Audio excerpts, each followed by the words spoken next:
The Golden Hand of the Jotnar, the Last Guardian, Laufey the Just, or simply Faye, is the protagonist of the next God of War game and one of the most mysterious, powerful, and impactful characters in the entire franchise. Much like the story of her own game, God of War's Norse saga begins with her death, and everything we know about Faye's life so far has been slowly revealed to us in hindsight through the impact she had on the Nine Realms and its inhabitants. The vast majority of Faye's life is still very much a mystery, but having scoured the two Norse games and the supplemental canonical materials, I tried to create the most comprehensive chronicle of Laufey's life before she began her journey in the Everywhen. I do need to live up to my name, don't I?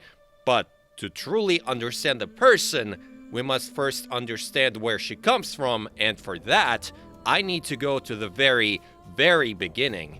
The Norse world began its existence with two primordial realms, Muspelheim and Niflheim. When the primordial fires of the former and the ice of the latter met at the spark of the world, they gave birth to Water and Ymir, the very first giant and living being of this world. From him, all living creatures were born: humans, gods, dwarves, elves, and of course his own kind, the Jotnar. Eventually, Ymir was killed by the Aesir god Odin and his brothers Vili and Ve. From his remains, Odin shaped the realm of Midgard and proclaimed himself as the creator and ruler of all. But the event of Ymir's death left behind an anomaly, a mysterious rift between life and afterlife that promised Odin the answers to where gods go after death.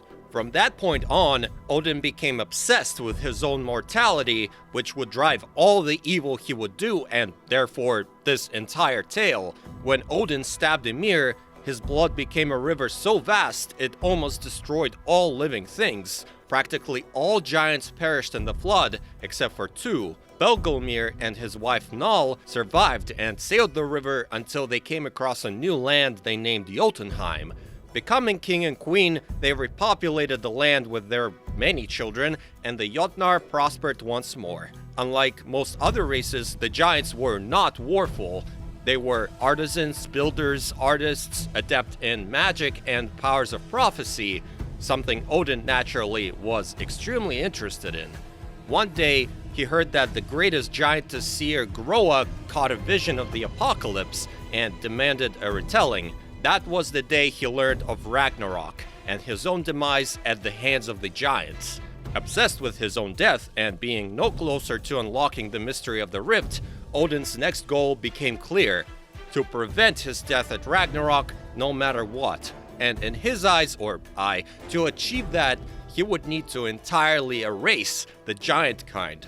By happenstance, two ambitious, talented dwarven blacksmiths, Brock and Sindri, presented the Aesir a devastating weapon, the hammer Mjolnir.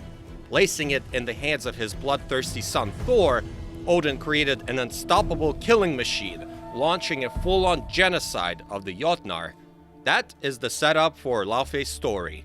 We have no idea how old Faye actually is. Some accounts in Norse myth claim that Laufey and Null are the same person, which would make Faye one of the oldest giants and mother to practically all of her kind. However, that is entirely unconfirmed in God of War, and I can't take it as truth at all. So let's stick with what we know. Laufey was known as the Golden Hand of the Jotnar, being practically the only Jotun to be skilled in the art of war. With this gift, Faye would be burdened with protecting her people and the rest of the realms from the Aesir's oppression. To even the odds, Faye sought out Brock and Sindri, who were devastated by the damage their hammer was causing, and asked them to make another weapon of equal greatness, a foil to Mjolnir. After weeks of hard work, Brock's death and botched resurrection, that's a whole completely different story, the Huldra brothers produced the Leviathan Axe. With this powerful weapon, Faye, now known throughout the realms as Laufey the Just, could finally make a real difference and tip the scale of balance against Odin, emphasis on could.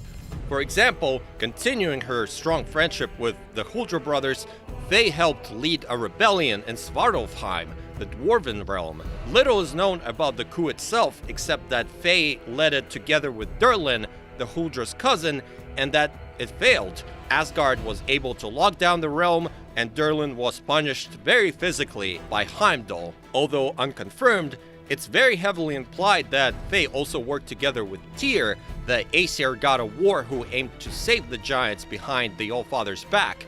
Together, they were able to hide the Jotunheim realm travel tower in the Realm Between Realms and conceal the black rune used to open the bridge between the realms of mortals and giants atop Midgard's highest peak. Correctly suspecting Tyr's treachery, Odin and Thor laid siege to his temple and kidnapped the god of war, ridding Faye and the giants of their most powerful ally. To make things even worse, during the battle, the world serpent would magically appear after being sent back in time from Ragnarok. Falling into the Lake of Nine, Jormungandr sunk the temple and caused a massive flood and desolation of the Midgardian shores. Faye's efforts lasted decades, with little to show for it, and eventually, all her frustrations and anger will explode in the worst way possible. After the separation of Odin and Freya, the Vanir goddess and queen, the Aesir re-invaded her home realm of Vanaheim, either by coincidence or intent. This is where Laufey would finally meet the bane of her kind, Thor. Coming to a head at a Vanir bar, the guardian of the giants, drunk on anger, fought the god of thunder, drunk on mead. The Leviathan fulfilled its purpose of matching Mjolnir to a devastating effect. A mighty clash of the two weapons formed, and magical frozen lightning caused a massive explosion, destroying the village and killing its inhabitants, with the fight itself ending in a stalemate. This was, no doubt, Faye's lowest point, her end of God of War 3 moment. She fought so hard to save the innocents, but her unbound rage only led to their deaths, while the ones she sought to kill escaped unscathed. Eventually, the last remaining giants in Jotunheim chose to completely retreat from the realms to avoid extinction. Being seers, they saw a grim future for their kind. The last of their kind, Loki, would fail them, siding with Odin, while his father, Farbauti, would fall by Thor's hand. Faye did not see eye to eye with the rest, and so she made a difficult choice. As the giants left, she separated with her kind and remained the last guardian of the Jotnar in Midgard, the serpent being the only other giant there, and it would fall on her to ensure the sad ending of the Jotnar race will not come to pass. For decades, she'd be nothing more than a woman living in Midgard, until one very fateful day, she clashed weapons with a foreign ash-skinned warrior. After almost ripping each other's heads off, the battle stopped, as the two once rageful killing machines were tired of fighting, both at their lowest point. The rage of this passionate meeting would be quickly replaced by a different passion, love.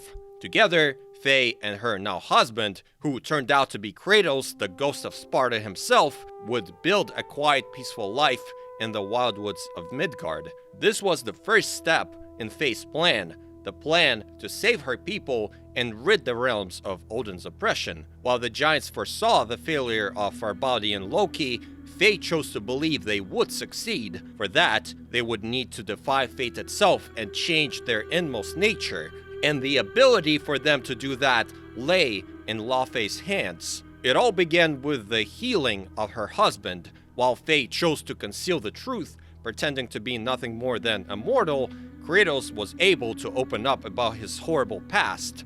Drawing on her own failures, Faye worked long and hard to help him forgive himself for his awful deeds, come to terms with the divine nature he despised, and learn to open his heart to the world that used to see him as a monster. Decades later, Faye got pregnant and gave birth to a son. She wished to give him the name prophesied by her people, Loki, but they eventually went with Kratos' choice, Atreus, the name of a fellow Spartan soldier Kratos respected and remembered with fondness. Mortified by the idea of his son inheriting his divinity and anger, Kratos largely abstained from raising his son, choosing to focus on controlling his own rage. So it fell to Faye to do most of the raising. She taught Atreus to hunt, told him tales of gods, giants, and monsters, made him the talon bow, and taught him archery. And to Kratos, she gifted the Guardian shield and eventually her axe. For reasons currently unknown, Faye realized that she was not long for this world, which meant that her plan would soon need to come to pass. Her final wish was for Kratos and Atreus to scatter her ashes in the highest peak in all the realms, located in Jotunheim. The journey prophesied by the giants wouldn't be easy, as they would encounter many dangers, conflict, and Odin's skin, who still sought out the last giant in Midgard in order to gain access to the realm themselves and finally finish the Jotnar off. But the outcome of this difficult journey is what solidified Faye's belief that Farbauti, aka Kratos, and Loki, aka Atreus, grow past their nature as the god killer and the trickster god respectively, and eventually rise up against Odin and bring about his downfall at Ragnarok. To ensure their success, Faye would travel the realms, painting over every corner and every ledge to ensure her family would achieve all the steps outlined in the prophecy. Returning back to her empty home realm, Faye would add the final touch, destroying the last third of her family's mural prophecy depicting their failure at Ragnarok. Faye had to believe that both her love and her husband and son's innate goodness would prevail over what the giants had foreseen. With that done, Faye suddenly passed away. Kratos and Atreus would begin the path she laid out, while Faye herself would try to ensure they succeed from the afterlife.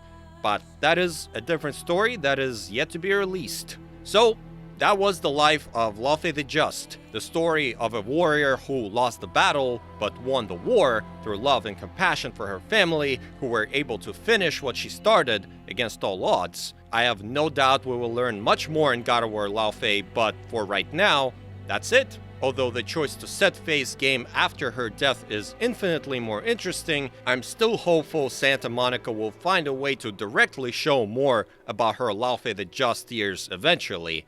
Thank you for watching. Now fuck right along!